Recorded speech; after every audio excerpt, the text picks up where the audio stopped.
My name is Dr. Anthony Levatino. I'm a practicing obstetrician-gynecologist and I've performed over 1,200 abortions. Today I'm going to describe a first trimester surgical abortion called suction D&C, dilatation and curettage. This is the most frequently performed abortion and is used typically from 5 to 13 weeks of pregnancy. After administering anesthesia, the abortionist uses a speculum like this. This is placed inside the vagina and opened using this screw on the side, allowing the abortionist to see the cervix, the entrance to the uterus. The cervix acts as a gate that stays closed for the duration of pregnancy, protecting the baby until it is ready for birth.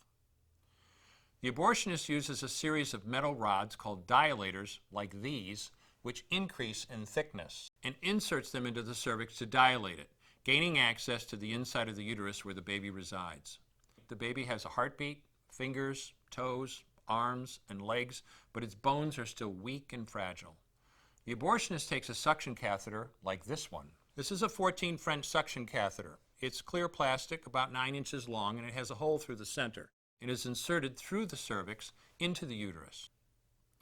The suction machine is then turned on with a force 10 to 20 times more powerful than your household vacuum cleaner.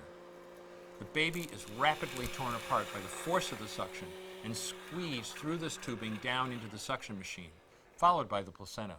Though the uterus is mostly emptied at this point, one of the risks of a suction D&C is incomplete abortion, essentially pieces of the baby or placenta left behind.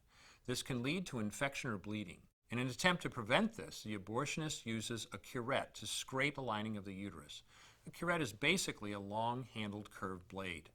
Once the uterus is empty, the speculum is removed and the abortion is complete. The risks of suction D&C include perforation or laceration of the uterus or cervix, potentially damaging intestine, bladder, and nearby blood vessels, hemorrhage, infection, and in rare instances, even death.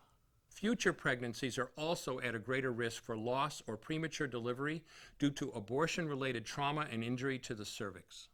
As I mentioned at the beginning, I'm Dr. Anthony Levatino, and in the early part of my career as an OBGYN, I performed over 1,200 abortions. One day, after completing one of those abortions, I looked at the remains of a preborn child whose life I had ended, and all I could see was someone's son or daughter. I came to realize that killing a baby at any stage of pregnancy for any reason is wrong.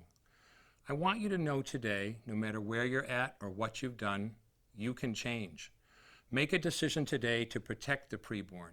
Thank you for your time. I will no longer do any more abortions. When you finally figure out that killing a baby that big for money is wrong, that it doesn't take you too long to figure out it doesn't matter if the baby is this big or this big or this big or maybe even this big, it's all the same. And I haven't done any since then and I never will.